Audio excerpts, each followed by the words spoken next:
नमस्कार, आप सभी का स्वागत है रेडियो द्वारका और हमारे कार्यक्रम आयुर्वेद और आप में। हम में से बहुत सारे लोग पुराने जोड़ों के दर्द से, नसों के दर्द से कई बार परेशान होते हैं और उसका अलग अलग तरीके से उपचार करते हैं। आज हमने सोचा क्यों ना डॉक्टर आकांक्षा शर्मा से जाने कि क्या इस तरह के जो दर्द होते हैं उनका कोई उपचार आयुर्वेद में भी उपलब्ध है।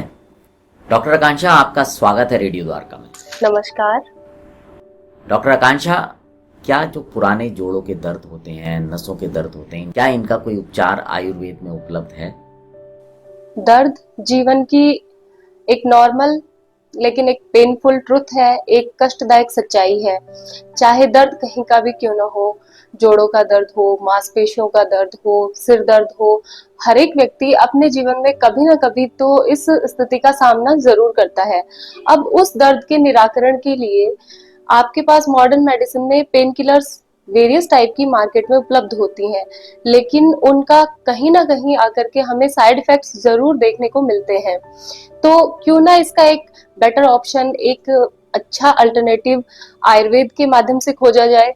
जी हाँ, आज हम फिर से बात कर रहे हैं सिरावेद के बारे में। पिछले बार हमने रक्त मोक्षण के बारे में जाना था, जिसमें हमने सिरावेद की चर्चा करी थी, और उसी सिरावेद के बारे में आज हम डिटेल से डिस्कस करने वाले हैं।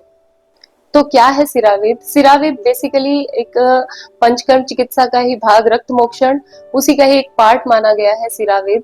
इसमें आपकी अफेक्टेड पार्ट की वेन को पकड़ करके वहां से रक्त मोक्षण किया जाता है। नीडल की सहायता से पंक्चर करके रक्त बाहर निकाला जाता है। दूषित वात दोष और पित्त दोष के निकल जाने से दर्द में तुरंत आराम मिलता है। सिरावेद विधि द्वारा किन रोगों में विशेष रूप से लाभ देखने को मिलता है?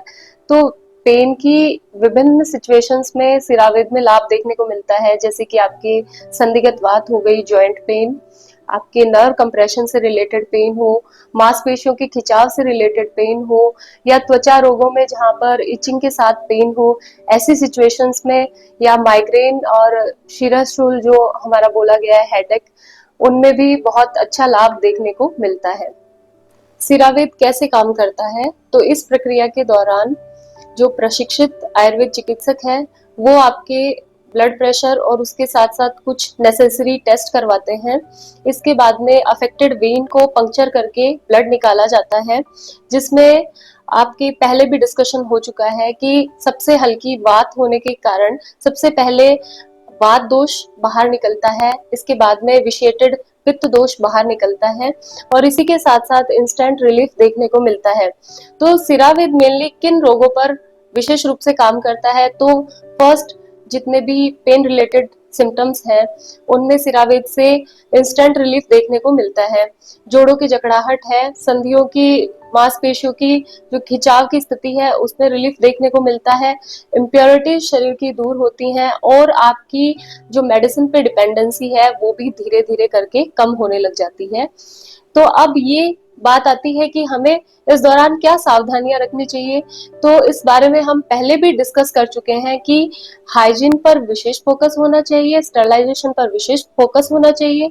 आप जो है किसी प्रशिक्षित चिकित्सक से ही ये परफॉर्म करवाइए, और इसी के साथ साथ आपको जो है प्री और पोस्ट डाइट का विशेष रूप से ध्यान रखना है। सो व्यूअर्स, आपने सुना डॉक्टर आकांक्षा शर्मा को, और हमारी ये आयुर्वेद की जो सीरीज है, इस प्लेलिस्ट का लिंक जो है नीचे डिस्क्रिप्शन बॉक्स में, आप इसको सुन सकते हैं। और इस विषय से रिलेटेड अगर आपको कोई सवाल है तो नीचे डिस्क्रिप्शन बॉक्स में ईमेल भी दिया हुआ है, आप वहां पर भी भेज सकते हैं। और अब आपसे विदा लूंगा, और फिर एक बार कहना चाहूंगा कि कोई भी जो आप उपचार करें, किसी भी प्रकार का इलाज करें, वो बिना डॉक्टरी सलाह के कभी ना करें, क्योंकि डॉक्टर से सलाह लेना बहुत ही जरूरी होता है, ताकि जो भी आप इलाज कर रहे हैं वो सही हो पाए। अब आपसे विदा लेते हैं, जुड़े रहें रेडियो द्वारका के साथ।